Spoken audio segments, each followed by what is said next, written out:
gowe nawe nayagala okugenda naffe Mombasa munnange joining akazannyo kaffe nusu 200 zokka ku MTN oba Airtel osobola okubanga ate mukwano gwange ogenda naffe Mombasa.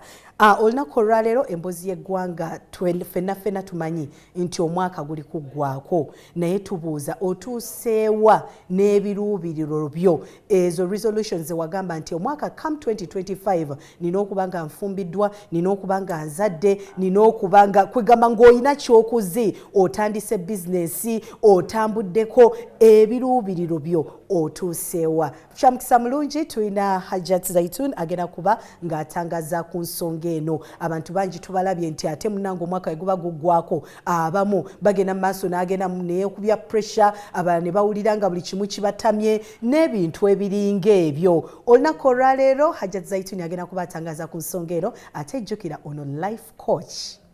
Tuva ku Spark TV ngenda musaba akubuzeeko n'oluvannyuma tweyongereyo. Assalamu alaikum Hajjat. Wa alaikum assalam wa rahmatullahi wa barakatuh. Ng'olabika bulungi. Bannange gosinga. Gosinga. I'm so excited. Oh really? Sitera kuchamuka but I'm excited to see you. Okay. The days when Gandabanyo TV, I followed there's that series that you did and I followed you. Katibala bantu dewa ndemi kankukwateka abantu bakakasenti. You were for real, Bambi. Well done. Thank you so much. Thank you very much. Ndi musanyufu okubeera wano omulundi omulala era ndi musanyufu okuba nti tutuuse wano. Katonda tumwebaza nnyo okuba nti atukkiriza era feno mu busiraamu twebaza nnyo ndoza buli lunaku okeera ku makya ne weebaza Katonda okuba nti akuzzizaawo kuba aba akusse walinga weebasa akuttako katono n'amala n'akuddiza obulamu. So every morning okeera ku makya ne weebaza Katonda nti Katonda wange nkwebaza okunziriza obulamu oluvannyuma lw'okunzijawo. So Katonda tusobola butamwebaza kuba abagenze bangi okutuuka olwaleero nga waliwo bateekateeka okuteeka mu ttaka mbutuufu tokitwala nti kya bulijjo kuba nti wooli nga wazuukuse dda milk oli wano kati ate gwe olina bwatandise dda n'okukazana olina okuba ng'oli musanyufu nnyo era ng'oli very grateful and thankful okuba nti Katonda akyakuwadde omukisa ogwo. Twebaza nnyo abantu baffe abatulaba abawagira Spark TV era nga twagala okuba tuboozayoza okuba nti mwagala batwala Mombasa. Wow, ojja binnyonnyolamu ebyo kuba nabadde Dar es Salaam naye zabadde 2,000 tayimuzi emirundi mingi kati ojja kubimbuuliramu. Ate tubatwala Mombasa kubanga batuwagidde balabye show zaffe zonna nusu 2,000 tubaliise tubasuze buli kimu. Siddo 2,000 eza dola 2,000 eza Uganda. Ku ssimu yaabwe just balina kuzannya kazannyo kaffe tubatwale. Ogenda bimbuulire. Ogenda bimbuulira. Ogenza n'oyogera ku okumalako omwaka tetunaba gumalako. Tetunaba gumalako tuli mu kitundu ekikola ekigumalako bwe luba lubuto lwa mwana. Omwana tuba tumulaba nti kati oyo mukyala akoze eki anaatera okuzaala naye olwokuba tetunaba gumalako tutera okugamba abantu nti ate tojaguza nnyo nga tonnaba kutuuka nga tonnaba kutuuka toyonoona. Omuzungu agamba nti don't break the pot at the doorstep. Ovudde ku luzzi wansi eri n'ensuwa yejjudde amazzi bulungi nnyo kakati okyammuka ng'ogenda okukola ki laba ensuwa bw'ogimenya. Naye tusobola okyewala. Anedda era kyovala nti tubeera wano nga for example life coaches okuba nti tuyambagana okuba nga pedals zino tuzizannya bulungi naddala bye tulinako obufuzi nti gwe okikontrolinga ng'omuntu n'oba ng'osobola okuyitawo kuba tetwagala kwerabira nti kati tuli mu mbeera ey'ebyobufuzi. Olwali ebyobufuzi babituteeredde ku mwaka nga gukola ki guggwaako kati tuli mu rallies tulimu abantu babakwata babakuba abantu babatomera accidents kati toyagala you wouldn't want okukukwata kati bakuteeke mu kkomera tuolemekula 2026 ate ng'olina n'ebyobadde okola naye byoli mu kukola ki mu kumaliriza. So tugamba nti tetunaba kumalako bwe biba bibuuzo kati abaana baffe badde mu final exams bwe biba bibuuzo ojjukira nga tugenda okutuula UNEB tosobola tugamba nti ate UNEB atuuse bakubriefinze Friday bwe batubriefinganga nga tugenda kukola ku Monday ate gwe n'okyamuka nnyo n'ofuna stomach capsule n'olya ebintu awo n'obuluto ne lulwala ate ekibuuzo n'ofuna omusujja ate ekibuuzo n'otakola ki n'otakikola so tugamba essanyu excitement. Yes, we are very, very excited. We are happy for the next days.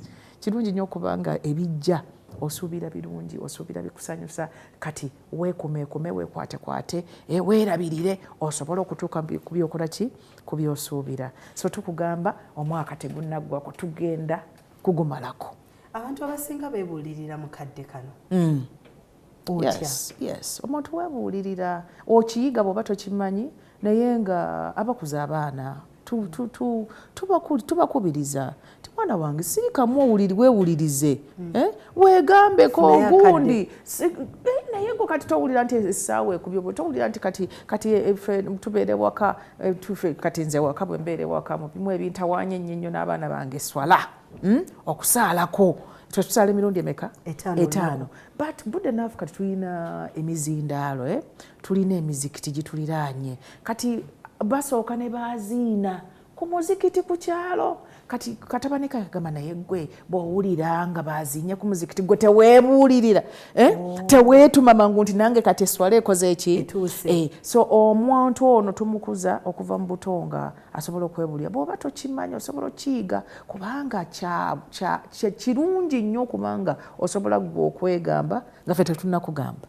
kyekigenda okuyisaawo okutuuka mu mwaka omupya. Weebale nnyo kijja kuyamba nnyo nga olina kye tuyita personal conversation ng'otuula ne Irene n'onyumyamu ne Irene towange weebale nno munnange kubeerawo weebale kuba mulamu n'omusunanako you are talking to yourself nga weegamba tituvudde nno wala okimanyi nti mu January tetwalina kino okimanyi nti twagala kino okimanyi nti bw'oba obadde ng'oli organized nnyo Irene wabiwandiika n'obiwandiika abantu babinyooma nno waliwo abantu betuyita ba dream stealers abantu abanyogoza bannaabwe abamalamu amaanyi mbumu biwandiika waliwo omuntu nga right now yatandika atumalamu amaanyi paka kati era akyamalamu kati wabiwandiika ofunyeko ki kati nze nsooka okutuula ne Zaayi ne mugamba sooka oggyeyo akapapula kaffe twakawandiikanga abasaaga twakawandiikanga abatakakasa nti mu mwaka guno 2025 Zaituni ogenda Makka for example nagamba nti mu June January ng'atandika nagamba naye nedda nkooyo okumpita hajjati nga sigendanga Makka ne ngamba mu June nga 25 ninogenda naye nkubuulira mu July nga 2025 nagenda e Makka.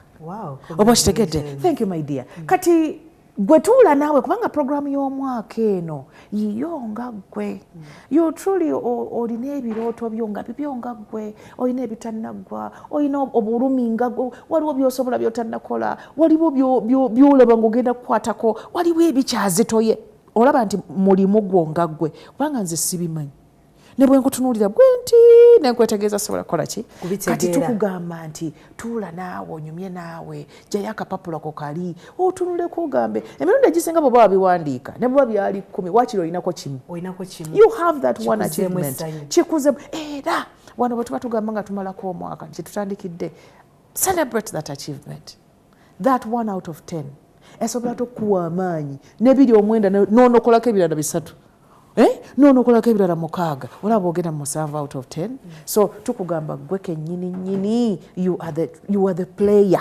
Tusooke tuddeyo Mabega. Omuntu yenna ng'otandika omwaka omupya kya mugaso nnyo oba kyetaagisa okuwandiika New Year's resolutions kubanga abamu tebakitwala nga kya mugaso nga bw'oyogedde waliwo abatawandiika waliwo abawandiika yadde nga tulina abatunyogoza so nga kya mugaso nnyo naddala omuntu omugunjufu ate nga yabugumizibwako omanyi byanjawulo abugumiziddwako yafaanana yagenzeko mu ssomero n'agendako mu P1 n'agendako mu P7 kati baba bamubugumya kati tulina omuntu omugunjufu ye nga amagezi ge yazaalibwa nago kati waliwo ababiina ebi ng'ayina amazaale ayina ne gano ge tufuna kati ebintu ebyo bwe oyina ng'oli muntu ng'oyawukana n'ente ng'oyawukana n'enkoko kuba enkoko yo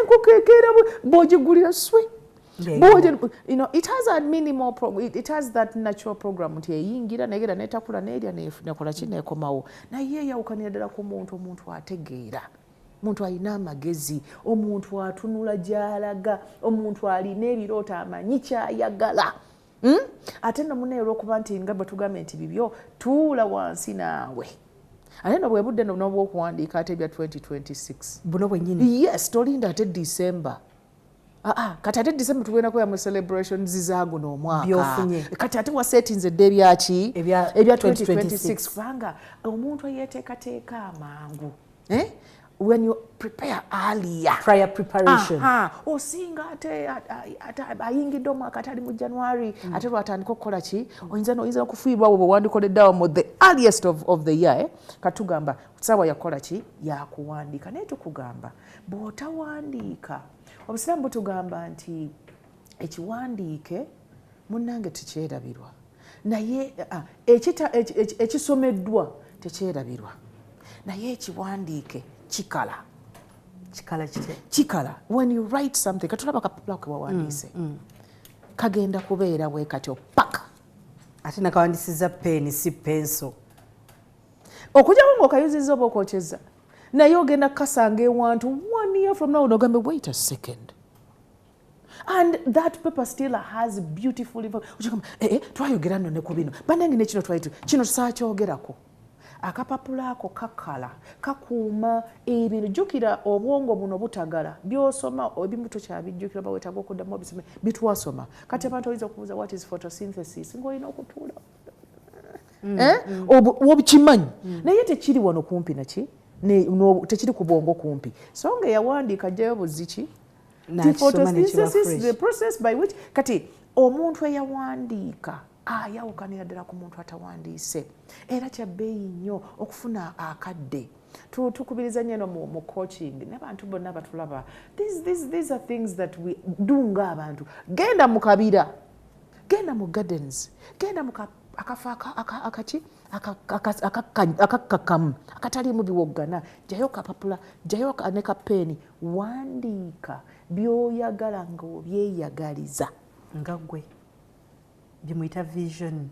It can be a vision, it can be a dream, it can be a goal, it can be a task. Byeweyagaliza kubanga munnange gw'osinga okweyagaliza okuva ku maama wo ne taatawo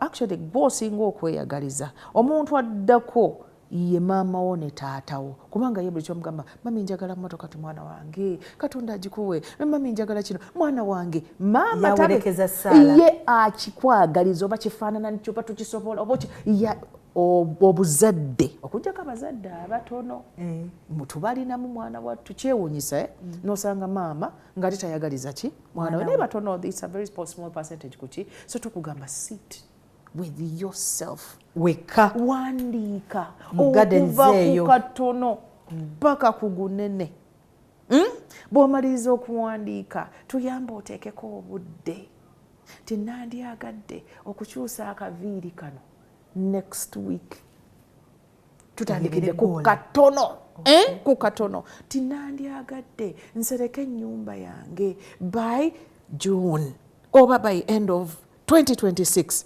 nandyagadde ngende from small to big teekako obudde bw'okirekamu bbanga tubadde tuwandiika nga totaddeeko budde bw'okirekawo mu bbanga kijja kujja anytime wekyagalira kyo it can come in 2030 kuba tewateekako bbanga ebbanga lino likuteeka ku pressure gundi milka bugamba nti olina okukola kino ebulayo ennaku mmeka 2 ebulayo omwezi ebulayo emyezi 6 kubanga obusobozi era buli mu ggwe so akapapula kano ka bbeeyi nnyo akatabo ka bbeeyi nnyo diary ya bbeeyi nnyo journal ya bbeeyi nnyo whichever the choice kiri oba abalina kompyuta abalina essimu lwakuba essimu bajja gitubbako naye tukiyita archiving kakawandiike kakale ekyokubiri tuyambe oteekeko ebbeeyi lindako oŋŋambye ŋŋendeko mu kifo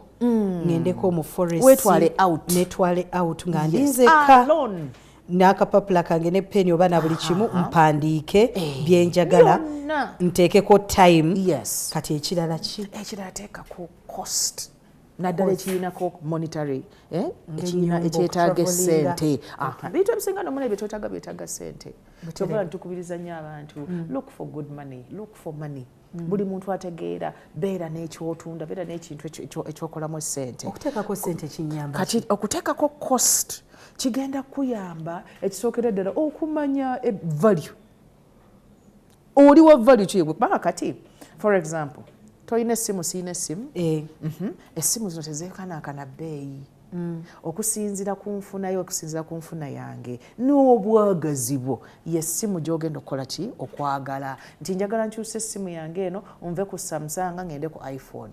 Okay, iPhone ya sente mmeka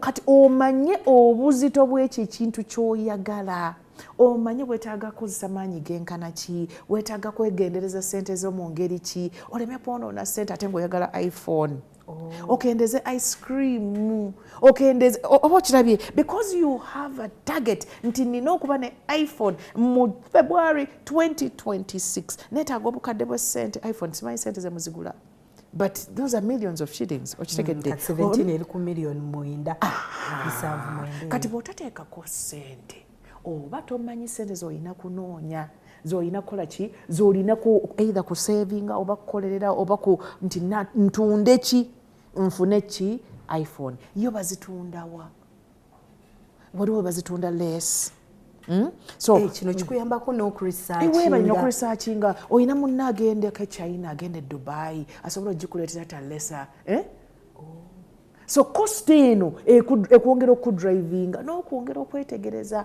kati bweriba ttaka bweriba ttaka ettaka no ate nayo lina programu yalyo yagwamba ti si buli luguudo ki for example n'oluguudo nalwo nina odduteekako nti njagala gayaaza do you want to be on every road kati haja tirindako bwe mba mpandiika nti omwaka 2026 njagala ttaka nteekeko time by June nteekeko ne price n'ekifo oluguudo ki there are roads that you don't want to kati nga nze bwe ngamba nti mba neetaaga oluguudo olunziza ebusoga amangu kati oyagala Jinja Road oyagala Gayaza Road si bwe kiri ezo ze zisinga okubeera accessible waliwo enguudo kati nze ndi ku Masaka Road kuraki banange jja saalulonda nesanga bwesaazi it's some story naye jaamu ali ku Masaka Road ffe twetaaga essaala ffe tetupapa era bwe mwampise wano nagambye mukama wange oŋambye essaawa meka nasobola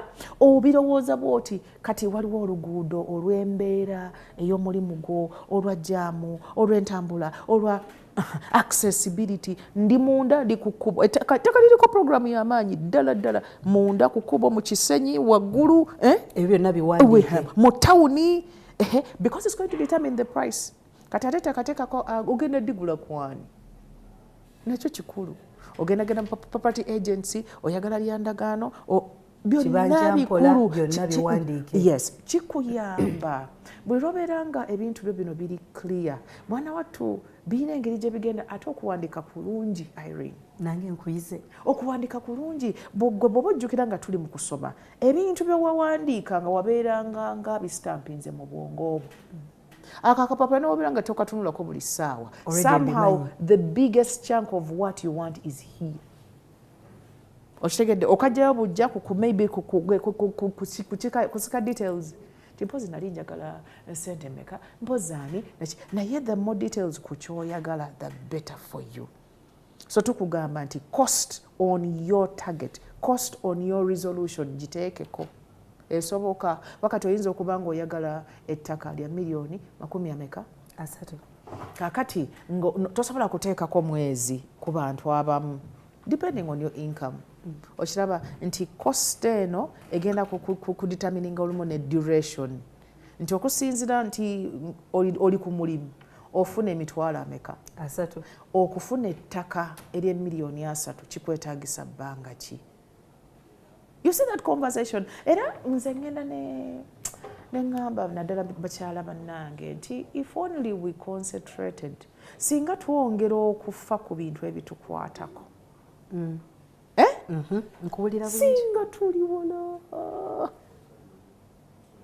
We have a lot that is undone. Tulina ebintu bingi ebibyo gwe Irene ebibyo byogenda okwebanja ng'okaddiye nga tokyalina maanyi ogambe naye kale ekyo nali nkisobola naye saategeera kale ekyo butuufu nayina ne ssente zaakyo kale ekyo kyandikumpi kale ekyo naye nga tewafaayo kwewakaddaako okubanga onyumyamu ne mukwano gwoyo asinga ow'omunda n'owandiika waliwo ssente z'olina olwairo osobola n'okugulira ettaka naye nga tokiteekanko bwongo. Kankitereeze kino resolutions zino oba ebiruubiro bino bye twagala okukola oyina sooka kwebuulirira na mukwano gwo ow'omunda we naawe.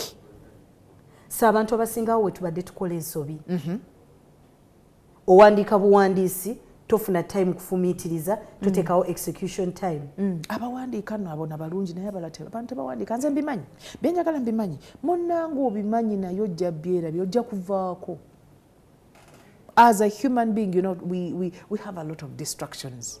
Leero ffe abakyala otumanyi naawe totumanyi kati bakuwa omusaala for example oba bagutadde mu bank kati bank nazo zatufuukira very accessible kati bank ofuna ku ssimu lulimu ne walinga olina okuteekamu bakaboodo oba n'ovuga n'ogenda ku ki kati eri wano kati ffe abakyala jjukira ffe tugula buli kintu ffe ebyaffe byawano kumpi awaziza abakyala ffe tulina abasinga okujjako nga weekozeemu omulimu naye abasinga twagala nnyo biggweera wano.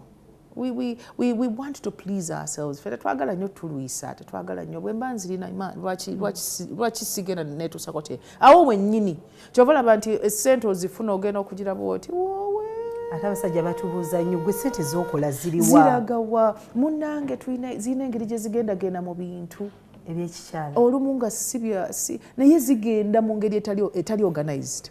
Kati wetukugambira munnange nno ti munnaffe bw'owandiika kati tulina akajanja ketwongeramu eno mu coaching tugamba tobiwandiika buwandiisi byoyagala kale bibeere bingi naye o extractingemu byolaba nti byebisinga okubanga bikwokya bikulu nnyo biri waliwo kye tuyita agent ebyo nga bw'otakifuna ogenda nakufa kumpi nga biriwa for example abaana kati bawummudde right now we are breaking off abaana tugenza okukimala right now abaana bazze ewaka kati mubiemu ebiri agent mu maka g'abantu mmere oyina okushoppinga emmere okutegedde emmere kati kitegeeza ki nti akasaala bwe kayingira kati aka November mangu nnyo kugenda kugula muceere kugula kawunga kugula ki agent ng'essiro litadde nnyo ku bakyala ffe bamaneja abakyala bano nze mbaagala nnyo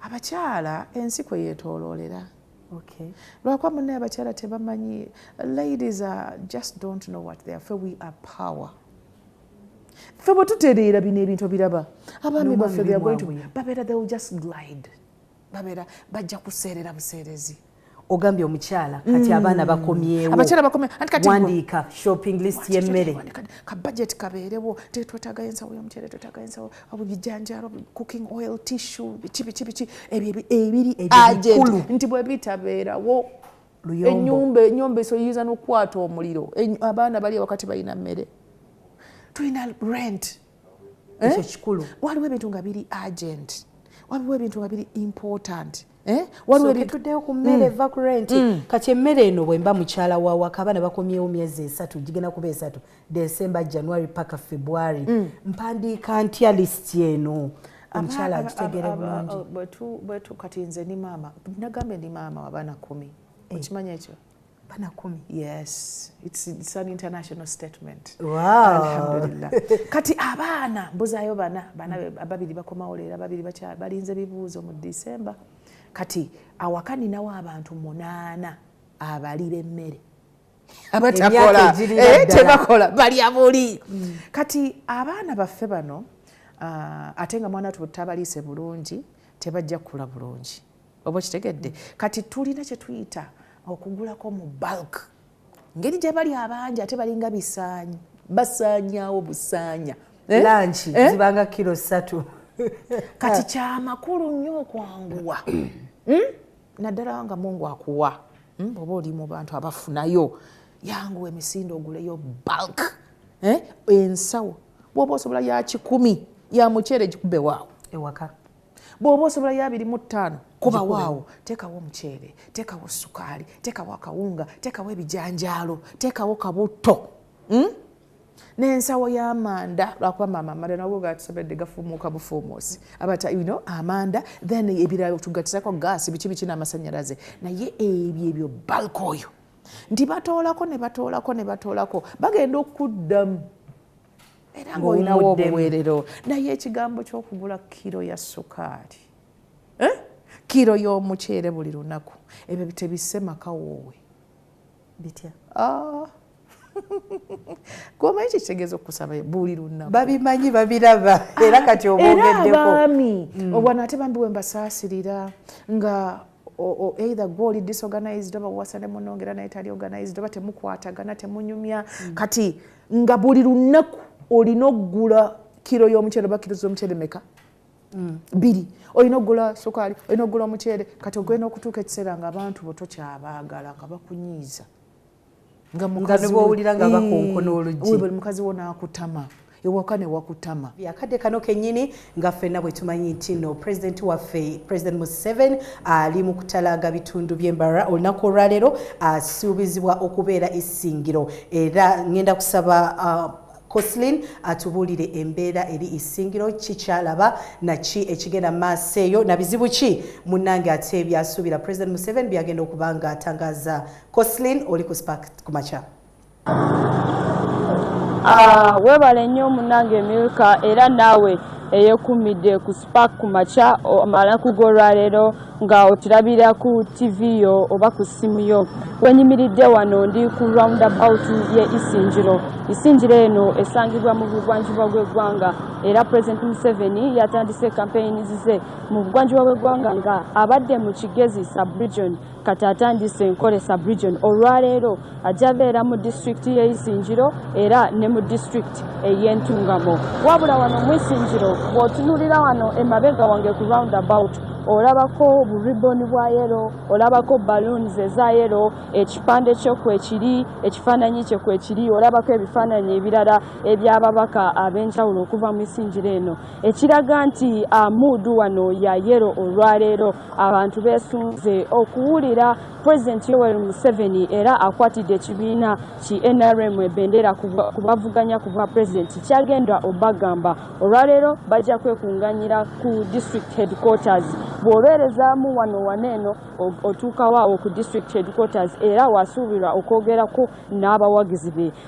Wano mu district y'Isingiro kinajjukirwa nti abantu bawagira nnyo NRM era nga mu kalulu akawedde aka 2021 President Yoweri Museveni yafuna % eya 93 n'obutonyezo 97 ekiraga nti wano mu district eno alinamu obuwagizi nayogeddeko ne chairman wa NRM kuva mu district eno era azakyogerako enfunda eziwera ng'agamba nti omulundi guno baagala bawe President Museveni akalulu nga basuubira nti bandimuwa % eya 99 oba % ya 10 tugenda laba ekyo nga bwe kigenda okubeera wabula abantu wano bagamba nti President Museveni bwebanga bamuwadde ekisanja ekirala obanga bwe bamuweereza obuwagizi obulala omulundi guno baagala akole ku nsonga zino ensonga esookerwako nga ensonga ya nguudo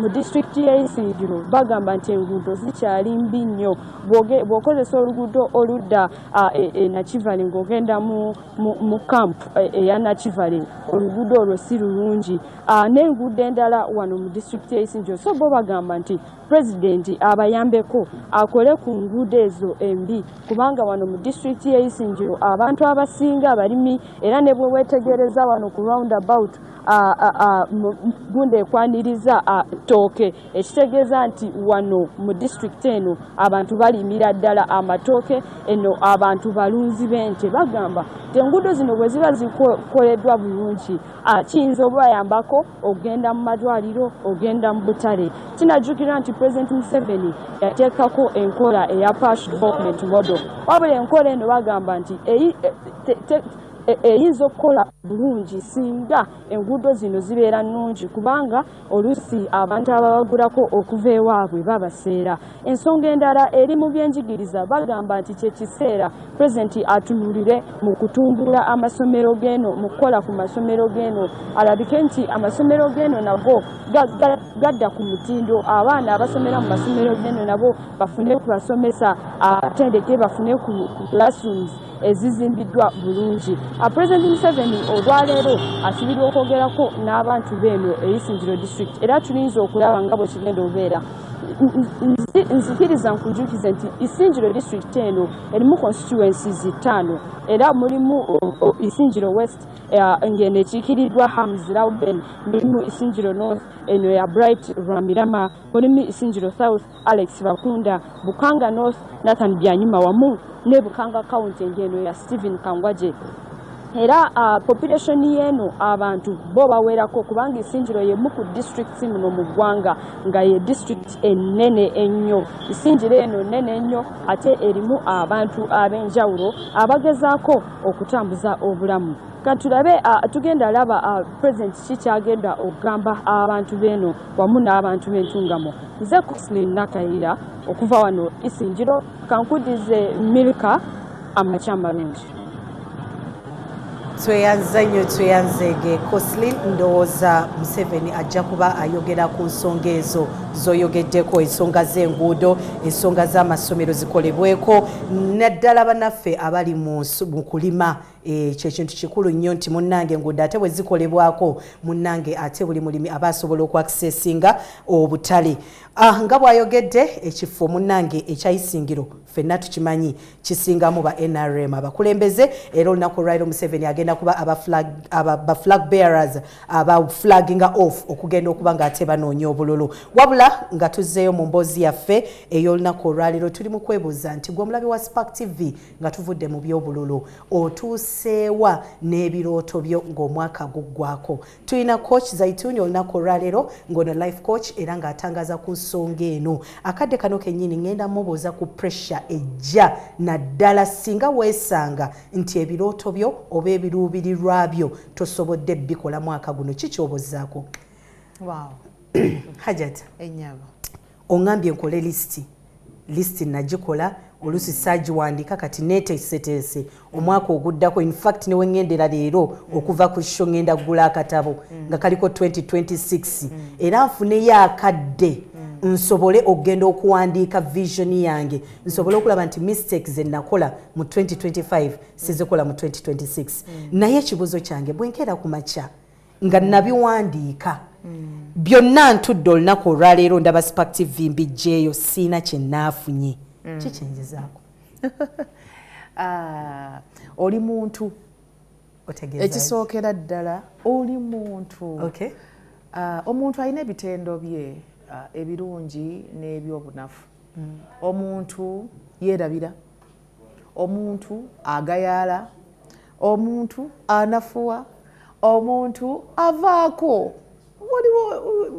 tulina ebintu bingi obulamu busigala bugenda mu maaso nga Katonda bwe yabukolaki bwe yabukuteekerateekera kati waliwo obusobozi for example nabwo oli muntu obusobozi tonnaba kukola ki wali oyagala ettaka lya miliyoni 3 tonnaba kukola ki n'omulimu tegwajja omulimu tegwajja n'ebirala naye tugambira ddala nti ekisookera ddala oli muntu oli mutonde Katonda yakutondera byeyakutondera byonna ojja kubifuna oyinza butabifuna mu budde oba oliawo goba obyagalira ddala exact naye tusigalira ddala nga tukakasa nti Katonda waffe agenda bituwa kubanga gwe tusaba teyabirina kati bw'omaliriza ekyo n'omanya bulungi nnyo nti tulina wano kye tuyita self reflection ti naye lwaki kino saakikola lwaki kino saakikoze kyobalaba nti kali katugambye oteekako obudde bw'oteekako obudde olaba nti kaba kakuyamba nti bw'oba wagamba nti okyagala mu August kati oli mu November okimanyi nti oyinza okuba nga wali totaddeko obudde nga kyekyakutawaanya naye tugamba nti tukola kye tuyita self reflection tuula era naawe kubanga kana akapapula bw'okawandika naye tokasuula tokateeka erimu wansi wa mufaliso kakubeera kumpi nabadde nkugamba nti tulina akajanja ke tugattako nti bw'omala okubiwandiika ate mwana watuwolo kye tuyita vision board oba dream board n'olondamu ebisinga okukwokya ebyo tubaddeko awo ebikwokya bino nojjukira bibyo n'onoonya obufaananyi oba mu mawulire oba ku ssimu bw'oba tobulina n'ogenda n'obuprintinga n'ofuna ekipapula n'obuteekako n'eggaamu njagala mmotoka efaanana etya njagala ya bbulu kikaaki nze njagala Volvo nga ya bbulu that is my dream car njagala G-Wagon nga ya maroon ginoonye ku internet webale nnyo gigenda ogiprinting ogiteeke weweesiigira lipstick otyo olaba ku makyawo ng'ojja awo weekolerako awo ogiteeke obuwuli lunaku ng'ogitunulako kati ebintu bye bw'oba nga bambi wootuuse tonnaba kukolako n'ekimu tusuubira nti oba bye wawandiika tebyali bibyo nga byali byani anti waliwo era abantu abatawaana nga kati atambulira ku buliko oba ku bulamu bwa muntu ayagala bya muntu naddala social media kati nze nina kano kennaku by'ekifaananyi tontabula bwe katyo bwekagala gwogenda okegulira kyogamba nkateeke ku nedda okateeka olumu okasuulayo ku status n'omala n'okateeka ku gundi it is important okubanga ekintu ky'oyagala obeera okirabako kikuli maaso it should be in your face nti ne bw'oba osaba ku makya wakati w'olunaku n'olweggulo ky'osaba like obwongo buno bubeere nga bukikola ki bukirowoozaako mirundi egisinga bwoba tolina kye waakoze ku byoyagalawo kirabika okuba akapapula oba wali okawandiika wakakweka nuukirabira n'otandika okubanga tugambe wandiika from the smallest to the biggest nti bw'oba wali oyagala ssaawa for example essaawa ya maybe tutandike ku ntonotono otandika naki ntonotono mitwalo 5 mitwalo bantu balina ebintu bantu balina bbeeyi gye balimu 5 towagakutte tonakwata ku mitwalo 5 wagakutte naye gaakuyiseemu kubanga kiwali oyagala wabadde tokikola ki tokitunulako so tukugamba it's not too late. It's not too late. A lot can be done in the next tuzaayo ennaku ngaana okumalako less around between 30 and 40 okubanga omwaka tukola ki waliwo era byokyasobola okukola ki okukola singa oddayo no reflecting ekyali agent ate wakivaako ekyali important ate wakivaako nodda ku bitali important nodda ku bitali agent so self reflection yeetagisa buli wamu ate nno kati reflection lwakuba tuli bantu it's not an excuse but it is real nti tuli bantu abantu batondebwa n'ebitonde nga bwe nkugambye omuntu yeerabira omuntu avaako anyiiga asalawo obubi sometimes you make wrong decisions sometimes waliwo obulamu ne bubeera upturned waliwo abantu bafuna challenge abantu bafuna depression naavaako bambi kati agenda okudda. Just imagine someone has been in a heartbreak. Someone Bambi has been disappointed by a human being in February. Struggling nature, emotional roller coaster. Ali mu mbeera ezibu. Kati agenda okudda nti yali ayagala okambe G-Wagon. Eya maroon. Ng'obudde bukoze eki? Butambuddemu okwo bwaguno omwaka so obw'olubeerera. Kati nga yeetaaga either tugamba nti kakati ekyo we take it to 2026 because some of these goals can be postponed. Ezimu zisobola okubeera nga ziri pushed. Oba twagambe tulina urgent and important. Tulina kye tuyita urgent but not important. Mpa example ya urgent but not important. Urgent but not important. For example, twabeeranga mu classroom. Ng'oli mu oba economics class. Kakati n'owulira ng'oyagala enjala ekuluma. then wabeerawo neighbor nga susu amuluma ayagala kati n'osaba teacher n'akugamba nti no gwokulya ogamba excuse me teacher may I go out n'akugamba nti no ayagala okulya oddayo n'otuula naye wasusu tasobola kukkiriza kutuula. That's urgent. It is urgent. You need to go and have that pee. Nayo enjala somehow enjala emanye kwesorting ogenda okola ng'ekoze eki ng'egenze. Kati tulina ebintu nga biri urgent. Waliwo abantu nga it is urgent to be married. Emyaka gy'otuuseemu. Ina emyaka waliwo abantu tulina abantu abali mu kubuzaabuza abantu abatawaanya abantu mbu kale topapa. But let it be a priority. Let it be something that you want to do. Tewemalaako nnyo mirembe tonnaba kufumbirwa.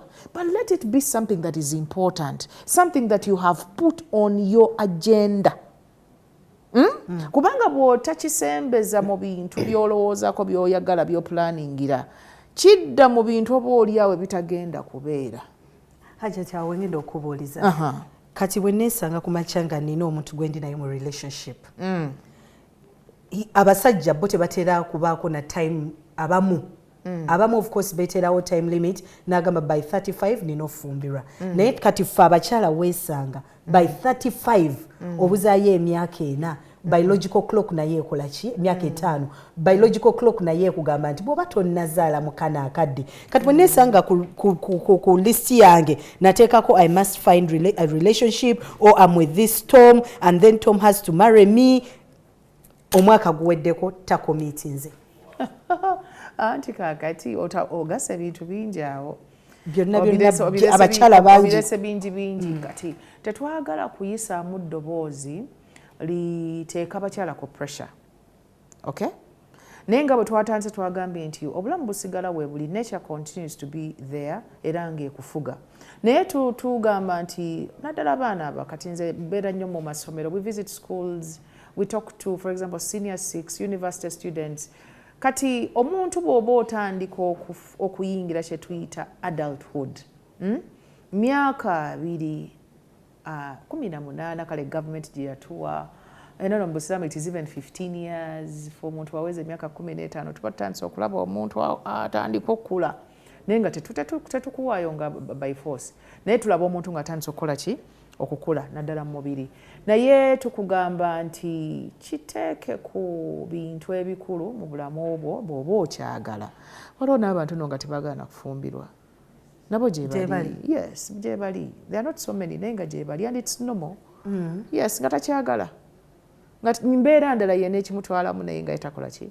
Takyagala. Kati ne tukugamba nti you shouldn't be on pressure. Naye you should be alert.